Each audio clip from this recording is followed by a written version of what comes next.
nga ne secteur privé bi naa ko jàppale ba mu bokk ci yow defoo ci loolu dara nga def 4 ans PAP 1 2014 2018 si 10 000 milliards yi dépensé ko ci ay la yéwén 6 000 milliards mais taux de croissance cumulé bi nga am matul 30%. Maanaam sur 5 ans yow amoo taux de croissance 5%. loolu dafay joxe taux de productivité du capital boo xam ne matul 20%. maanaam sénégalais da nga koy jox 1000 francs muy dang-dangi ba année bi jeex ñëw ne la 200 francs laa ci teg or que américain boo ko joxee $100 bu année bi jeexee mu ñëw ne la $200 la teg naa ci 100%. français boo ko joxee 100 euros bu fin d'année ñëwee mu ne la 90 francs teg naa ko ci maanaam 90% de productivité ñun pour ñu defar xaalis dafa yeex te loolu PSE da koo wane taux de productivité mooy da ngay jox sénégalais xaalis muy dang-dang te du créer xaalis xaw ma nag dañuy tappale xaw ma dañuy sàcc xaw ma lan la mais loolu moo amoon ci époque PSE donc programme la boo xam ne amul woon efficacité ba tax na bi ñu ñëwaatee ba 2018 ñuy defar PAP 2 dañoo dem lebiwaat bii 7356 milliards lañu amoon ci ay promesses ñu jël di jël rek pour que ñu jot ci xaalis nag il fallait que ñu wane ne ñoom war nañ moo jot ci xaalis bi par tous les moyens def compte yi fii compte lii bañ a compter mais loolu kan moo ko mën a weddi ci nguur gi yow tey jii di weddi loo xamante ne bii sawaay loo xam ne dañ la woon 73% la ñëpp ñëw ne léegi 100% la kay am na lu ñu ci nëbboon loolu yaa xam noo koy woote donc loolu moo indi situation bi aw ci réew bi te loolu ñëpp dañ ko war a wax sénégalais bi nga xam ne ñu ngi koy nax tey jii di ko gëm loolu ñu nekk ci nguur gi mënuñu mu bañ a gëm loolu fii gën a jubal moo fi am il faut que nit ñi xam ko fexe ba Sénégal aussi bu ñu demee ba quelques années mu dox ci lim man nga xam ne dañuy am moom suñu bopp parce que premier ministre li ñu wax c'est important bala nga moom sa bopp da ngay mënal sa bopp loolu dafa nekk dëgg bu wër cëng la te loolu pour ñu am ko il faut que ñu am souffrance damay faral di wax ne yàlla ci souffrance lay jaarale nga am li nga war a am nga am ko parce que damay faral di wax ne même liir nga xam ne yàlla moo ne liir sama affaire la yàlla dina bàyyi liir raam ba ci bopp lal bi mu bàyyi ko mu daanu tay fekk na booba testicules yi nekkuñu à leur place il fallait que mu daanu pour que affaire yi dem seen place te loolu souffrance la ci xale bi mais pourtant noonu lay demee des fois yàlla bàyyi xale dem ci taal laal ko pour mu yuuxu pour corde vocale yi dem à leur place mu mën a am portance de voix te loolu ci daanu lay jaar donc je pense que réew kay bu nekkee ci difficulté mooy ne mbir maa ngi bëgg a baax donc loolu wut a tax ay nit naviguer ci loolu dem ne réew mi dafa normé lu ñu ko yor mënuñu waaw tappalekat lañu nangam non 2 ans ku ko def ci nguur ñu bëgg a ñëw jëlee sujet de laaj bilan yooyu moo war a denc ci dëkk bi man yooyu vraiment d'accord ma ci li ci des moom mooy préparé naa benn document boo xam ne après dinaa ko jox benn PowerPoint de quelques diapositives yoo xam ne naa ko jox Fante après mu partagé ko ak coordonnateur document bi day ñëw également si ñaari points yi nga xam ne ñaari pàcc yi nga xam ne moom lañ ñu laaj pour ñu wax ci muy ci finance publique yi dette bi incidence bi mu ciy am ak également restructuration lu tax mu war a am ci yan condition lay amee wala mu bara bañ a am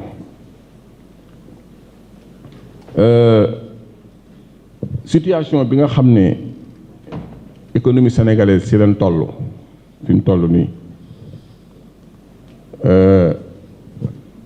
dafa am yu bëri yoo xam ne mënoon naa xew te xewul xam nga nguur bu tollaan fii du lutter contre l'inflation nguur bu tollaan fii yoonam du nekk ci prix foofu la salaire moyen salaire réel bi di baisser parce que bu dee inflation dafa am day rendre la dette soutenable. Pourquoi? Parce que les TVA vont augmenter, les taxes vont augmenter. Parce que prix bu nekkee 100 francs état bi 18 francs lay am mais bu nekkee 200 francs 36 francs lay am donc bu dee yokk yoon du ci nekk moom na yokk rek moom mu am keesam mais pourtant nguur gi dañoo toog maîtriser ay prix c'est même au même niveau. Même niveau prix yoo xam ne depuis 2 ans mu ngi xëy na fluctuation internationale yi mi ngi tax muy varier mais prix yi même chose la am na yoo xam ne sax dañu ko wàññiwaat carburant beeg yooyu te pourtant loolu affronté nañ ko amul benn incidence si LFI. Pourquoi? Parce que bu fekkee ne amul incidence rek moom mooy ne sur le plan de l'assiette fiscale mi ngi augmenté. La production céréalière du Sénégal a augmenté de 13%. La production de bananes est passée de 70 000 à 112 000 tonnes. Les importations de riz ont baissé de 79 milliards en 2025. Le solde commercial du Sénégal s'est amélioré de 1998 milliards en 2025. Donc, ça signifie que donc il y a des résultats quelque part qui font que l'assiette continue de supporter. C'est là où je dis que man awma problème pour que ñuy débattre ci affaire restructuration je comprends l'inquiétude du Premier ministre parce que dafa yéene Sénégal rek souveraineté sur le plan budgétaire te bëggul gars yi laal loo xam ne mën nañu indil fee mais bu fekkente ni yow da nga ne def naa benn plan de redressement boo xam ne dina générer 5600 milliards nga def ci sa fulla yow 3 mois yi nga koy exécuté rek août septembre octobre novembre décembre 4 mois yooyu rek yaa ngi ci am ay centaines de milliards mu leer na la boo defee 2026 2027 presse bi dina génnee xaalis un minimum de 2000 milliards di nga ko am hors endettement de manière endogène man pour man boo defee restructuration conséquence bi moom mooy marché financier yi ne ah ñii de nañ leen bàyyi 10 ans observé leen buñ leen lebal ci dara wala buñ leen lebal nañ ko dëgëral xam nga loolu lay indi comme conséquence mais comme que da nga ne damay souverain dama am presse garaawul li ñu ciy gagné moom mooy nan desserrer l'étau sur la dette publique maanaam ñu wàññi remboursement yi fexe ba nga laalaal yenn affaires yi ba mu kii loolu la mën a demee tout en sachant que gouvernement bi dafa souverain pour jël décision nu mu koy defee de toute façon Sénégal bokkul ci dëkk yi nga xam dañoo nërmeelu bañ war leen may loxo déedéet il y a un plan de redressement qui est là qui fonctionne qui a ciblé 37 mesures yoo xamante ne bi bu ci ne ñu ngi ci def ay efforts mu war a mën a permettre réew mu taxaw te comme ni ko directeur waxee bu ñu demee ba ci kanam ci perspective yi di ngeen gis ne day wàññeeku petit de plus en plus bor yi nii fay day bu ñu affronter situation bi nii continuer bañ a céder dina tax ba bu ñu demee ba ci kanam ñu mën a affronter ñu mën a affronter situation je pense que donc loolu dafa am solo bu baax a baax nit ñi di ko bàyyi xel je pense que du ma ñëwaat aussi ci chiffres yi nga xam ne wala ci li nga xam ne moom la directeur de la dette publique doon wax sànq mais xëy na dañuy jéem a dolli rek pour que nit ñi comprendre situation bi xam nga xëy na boo nekkee ci yenn position yi doo waxee dañ koy mën na indi ay problème wala dara mais il faut que ñun aussi Sénégal ñu comprendre àdduna bi nu muy doxee bu ñu ko comprendre dina xaw a yomb ci ñun pour que ñu xam nan la ñuy doxee parce que dafa am changement à 360 degrés buy am ci àdduna bi te nit ñi seetluwuñ ko yàlla dimbali ñu nag bañ am beneen xalaatin bu ñëw ci nguur gi loolu yàlla moo ñu dimbali parce que bu fekkoon ne dañoo conserver moule boobu ni àdduna bi di changer ça va nous surprendre mën nañ dem ba nekkat ay jàmm mais alhamdulilah mi ngi métti ci ñun mais ñi ngi moom suñu bopp ndànk-ndànk te loolu il faut que nit ñi di ko xalaat gis nga adduna bi ñetti équilibre moo fi am ñett sur le plan économique dafa am lu ñu woowee équilibre de Nash moom mooy dëkk yëpp dañ naan quel que soit lu beneen dëkk def man sama yoon néew ci sama situation mi ngi baax loolu amul équilibre de Nash mënut a nekk beneen bi moom mooy dilemme du prisonnier bu ñu nee dilemme du prisonnier mooy bu ñëpp doxee seen intérêt am ñu loru loolu moo ñu dal beneen bi mooy l'équilibre d'accès rod moom mooy que dans un monde d'égoïstes capitalistes l'agressivité est le choix des plus forts moo tax américains yi dañu agressif lu ñu xalaat ne bu ñu ko agressé gars yi jañee ci dara dañ koy def droit de douane dem jël kële nu mu tuddati Maduro jàpp ko dem tout ce qui est agressif les plus forts loolu la ñuy choisir pour mën a résister dem Nigéria bombardé loo def lu économiquement rek capitaliste alal rek ngay jaamu yow na sa réew am alal rek loolu moo am ci àdduna bi il faut que nit ñi xam loolu nous ne sommes pas à l'abri parce que loolu la borom doole yi xalaat dans un monde d'égoïste capitaliste l'agressivité est le choix des plus forts accès road nee na am na bu boobaa dëkk yi fort yi bu leen leeree na ñoom scénario d'équilibre bii ñoom dañuy gagner 1000 bàyyi la nga gagner 400 te bu ñu choisir gagner 500 yow doo gagner dara non dañuy choisir gagner 500 yow doo gagner dara pourquoi parce que bu ñu gagner 1000 nga gagner 400 da ngay am doole boo amee doole da nga ñëw di leen créer ay problème comme BRICS yi ni ñu defoon en 2013 dem woote ne ñoo ñu am nañ doole léegi il faut ñu rejouer les cartes de l'ONU il faut ñu veto yi ñu xoolaat ko wala ñu créer Banque du Sud wala ñu créer BRICS loolu moo indi yenn problème donc duñ bàyyi keneen di am doole seen kanam mais dëkk mel ne Sénégal dafa war a am stratégie à ce niveau là loolu stratégie boobu moom la nekk di toog pour mën a def face par rapport à cette situation Sénégal ñetti situation la war a la toog sur le plan africain soit ñu continuer li fi amoon di fi amaat laxisme malgouvernance corruption maquillage des chiffres leb facilité parce que am na ñoo xam ne leb jox leen ñu lekk ba yaakaar ne loolu moo doon dëgg bi affaire bi arrêté ñu ne non ñi lay gouvernement bële moo baaxoon te xamuñu ne gouvernement boobu lam baaxle woon lépp dafa daan lépp moom la ñuy fay nii donc loolu il faut que nit ñi di ko xam am na ñoo xam ne nag seen xol rafet na mais dañoo xamul moo tax ñuy waxee nee ni mais bañuñu kenn de donc loolu moom mooy premier scénario bi mooy bàyyi li fi amoon mais nguur gi nekk Sénégal au moins ñoom jël nañ seen fulla nee nañ éléments yi ñu mën a joxe comme signe que ne ñun bëgg nañu am souveraineté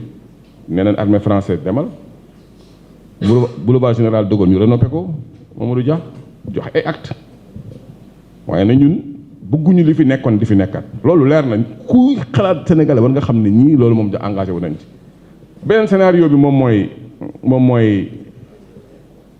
nga def comme les pays de l'AES tu joues les extrêmes ñu écrasé la rek tu en auras pour 30 ans ou 40 ans de souffrance mais dina mës a neex nag parce que inna ma'al usri yusran dina mës a neex de pour ñoom mais est-ce que sénégalais tey jii mën nga jël destination boobu ne da ngay def souverainisme kur ko kur dàq gars yi xuloo ñëpp kii souffrance bi fi nekk na sénégalais yu bëri wax yi dina nangu loolu kon palais bi lan lay fekk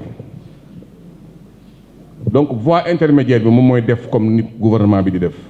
mooy wane ne ba nga bëgg a souverain jox ci ay acte ba pare wane ne da ngay communiquer ak sur le plan international tu négocies comme ni ko Souleymane Bassirou Diagne waxee tu négocies avec tout le monde je pense que voie yooyu mooy fa am te pourtant la voie intermédiaire c'est la voie recommandée par le prophète xayrul umuri awsatuha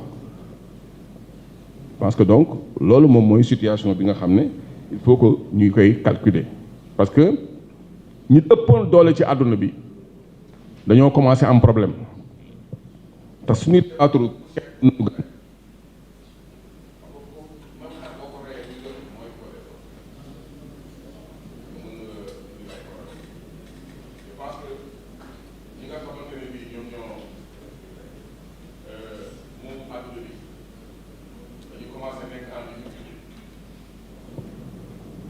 parce que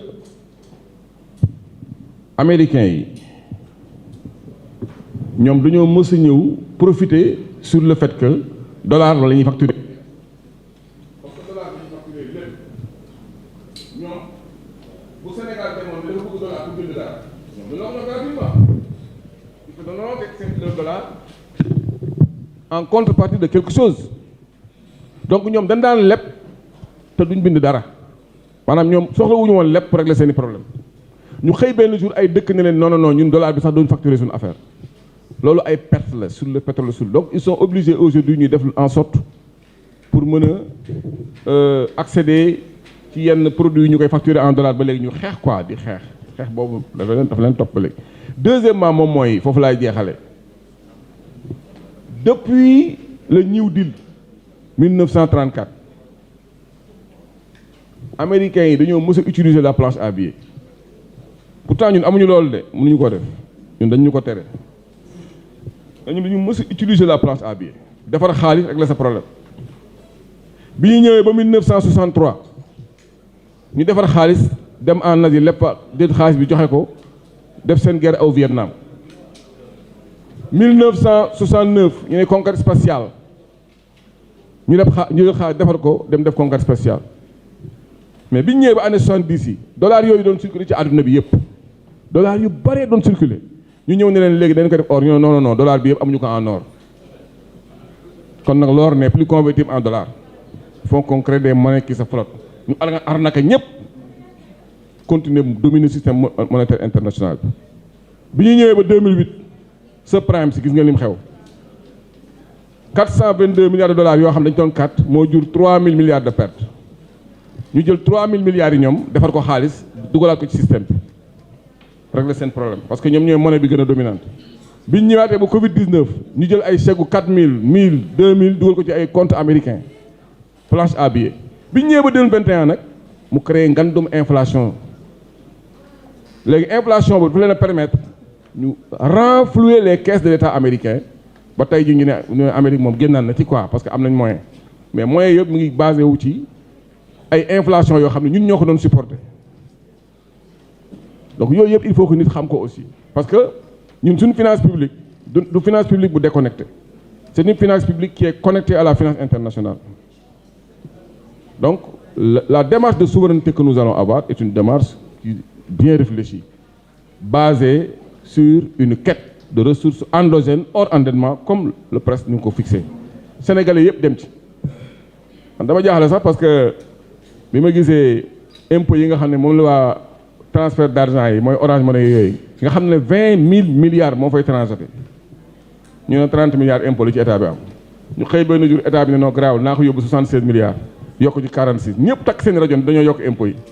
ma leen 40 milliards 46 milliards sur 20 000 milliards mooy dëkk bi am na ñoo xam ne ils ne communiquent pas il faut ñu wax ak ñoom. am na ay yeneen poches yoo xam ne jël nañ fa ay 100 milliards fii subventions yi ñu daan def les dépenses fiscales état bi fexe na ba wàññi ko ba de 100 milliards yooyu moom mooy yu sew swaan yi nga xam ne moom le premier ministre wax. bu ñu ko defee def ko Sénégalais bu leen nekk ci dara dem mujj ñu moom suñu bopp bu ñu amee suñu xaalis au lieu ñu koy fayee bor day dugg suñu buntu afaka ñu defale ko suñu réew donc loolu rek mooy situation dette publique waaw déjà man sax fi lay yam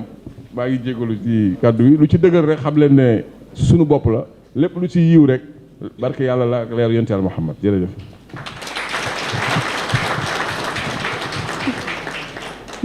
Merci beaucoup professeur Mounirou Ndiaye. Salle bi maa ngi leen di ñaan ngeen tàccuwaat bu baax suñu ñaari experts yi vraiment dañoo am mbégte bu baax ci invitation bii ni nga xamante ni répondre ngeen ko parce que yaakaar naa ni xam-xam rek moo fi feeñ et que tey peut-être JPS bii nii mënuñu woon am meilleur choix que yéen ñi nga xamante ni yéen a ngi fii toog docteur Alioune Diouf ñëw na bu baax ci les différents types de dettes yi nga xamante ni Sénégal mu ngi koy amee moo xam dette publique la amortissement de la dette les composants de la dette résultante yooyu nag mënu ma koo wax ci olof donc nag da ngeen may jéggal ma koy wax ci français bi ñëwaat na bu baax ci li nga xamante ni mooy bon du trésor ak obligation du trésor et que buñ koy déglu dañuy am mbégte bu baax dafa nekk ni koo xamante ni xam-xamam màcc na lool ci économie ci wàllum koom et que ñun ñi nga xamante ni ay ndaw lañ tey di sàkku xam-xam daf ñuy jox envie ñu dem jàngi parce que yaakaar naa ni looloo waral tey sabab bii nii jotaay yu mel nii parce que bu ñu nekkee ay ndaw moo xam nga def droit moo xam nga def leneen moo xam nga def ak loo mënti doon yow war nga nekk ndaw boo xamante ni buñ la laajee ci droit public da nga cee war a am ay notion buñ la laajee ci wàllum koom da nga cee war a am ay notion parce que dafa nekk noo xamante surtout nag boo nekkee ci wàllum politique donc dafa am yoo xamante ni base da te xëy na amaana bu ñuy gëstu di déglu borom xam-xam yi daf ñuy taataan bu baax ci uti xam-xam professeur Mounirou Ndiaye moom c'est toujours un plaisir de l'écouter tey moom yaakaar naa ni dafa li ñuy wax ni jinax dafay bëri pax tey daf ñoo génnee casquette imam beeg comme économiste beeg et cetera dafa nekk ni koo xamante ni dafa gëm réewam te dans sa communication mi ngi doon xamal ni que réew am na fu muy toll day jël avenir am en main day am ay choix yoo xamante ni amaana mën na nakari au début mais bu ñu demee ba ci njëlbaay ba ci cëslaay ga dañ ci gis ay njeexantal yu am solo donc insisté na bu baax ci loolu te ñu ko ci félicité bu baax pour sa communication parce que yaakaar naa ni ñun ñii ñu bari jàngat am nañ ci ay jàngat yu am solo léegi dañuy wëyal waxtaan bi ci olof léegi dañuy dem recueillir les questions xool amaana ci biir public bi dina am ñoo xamante ne dinañ bëgg a poser ay questions léegi nag pour poser le cadre intervenant bu ci nekk di nga am 1 minute pour def sa communication parce que dañuy jàpp ni que ni xëy na heure bi moo ñu xaw a tënk dañoo nekk ci weeru koor et déjà am neen fii nii rek c'est déjà quelque chose dañuy fexe rek tënk wax ji question bi leer donc ñu ngi may signaler que ni 5 questions la ñuy jël 5 questions la ñuy jël pas plus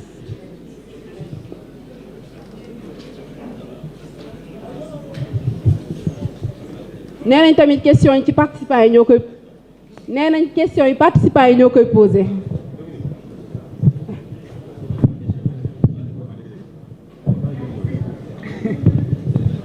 Dominique am ngeen koy jël liste bi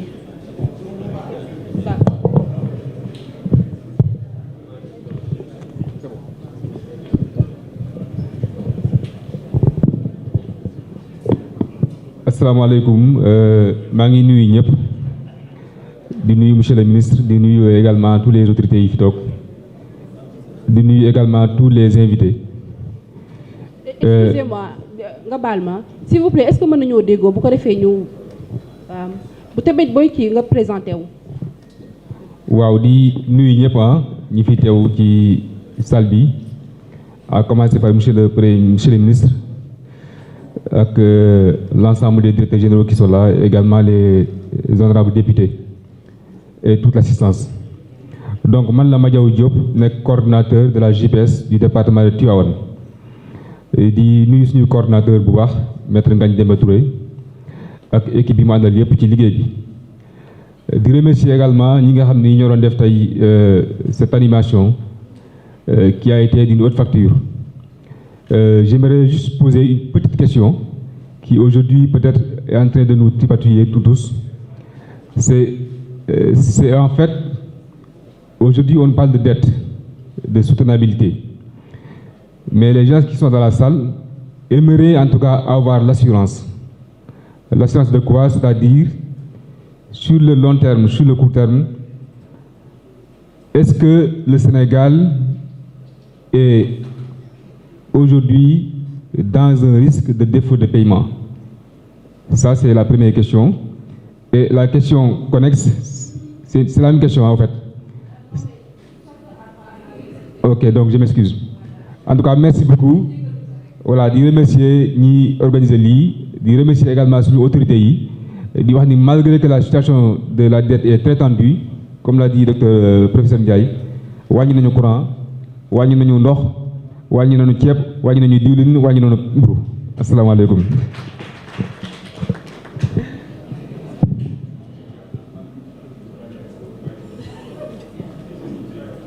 salaamaaleykum maa ngi nuyu ñëpp ku nekk sa tur ak sa sant maa ngi tudd Ousmane Sow di responsable finance au niveau de la JPS nationale. Donc damay commencer d'abord par remercier ñi nga xamante ni ñoom lañ invité tey muy docteur Aliou Diouf ak le professeur Mounirou Ndiaye si vraiment pertinence su débat bi. Donc man sama question c'est par rapport à la restructuration de la dette. Parce que à entendre parler le professeur Mounirou, j'ai l'impression que c'est pas du hypothèse boo xamante ne war nañ ko mën a dàq carrément. Parce que bon, juste c'est vrai que le premier ministre Ousmane Sonko a évoqué que duñu restructurer, mais étant donné instant bii nii suñu notation au niveau des marchés dañ ko dégrader et on paye avec des intérêts beaucoup on emprunte avec des intérêts très élevés. Est-ce que bu ñu restructurer la dette, est-ce que dina am impact des conséquences vraiment néfastes? Te lan mooy conséquences yi d'abord ba pare ndax conséquences yi dina néfaste de telle sorte que ñu bañoon ko restructurer moo gën. Parce que bon man li ma jàpp mooy ñu ngi ci phase boo xamante ni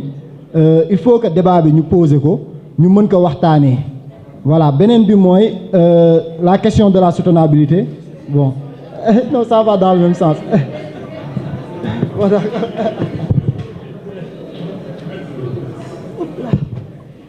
Salam alaikum. maa ngi nuyu toute l'assistance di féliciter également nos deux panélistes pour le débat de aux factures. Donc man sama question day ñëw ci le plan de redressement. Je vois qu'il met beaucoup l'accent sur la mobilisation des ressources internes. Donc, quel mécanisme concret assure que cette mobilisation reste socialement équitable? Donc, par équité, j'entends notamment de la manière dont l'effort participatif et contributif est réparti. Donc, lorsqu'on parle de mobilisation accrue des ressources internes, cela peut passer, par exemple, par la mobilisation, par l'élargissement fiscal du moins, et par la rationalisation des subventions. Maintenant, comment faire pour que les ménages les plus vulnérables, que ça ne pèse pas plus lourd pour les ménages les plus vulnérables? Merci beaucoup. Merci beaucoup.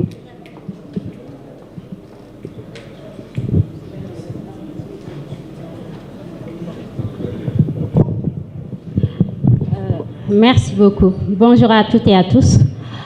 maa ngi tudd Kiné Fall doon responsable de la commission stratégie et plan JPS commune de Ziguinchor.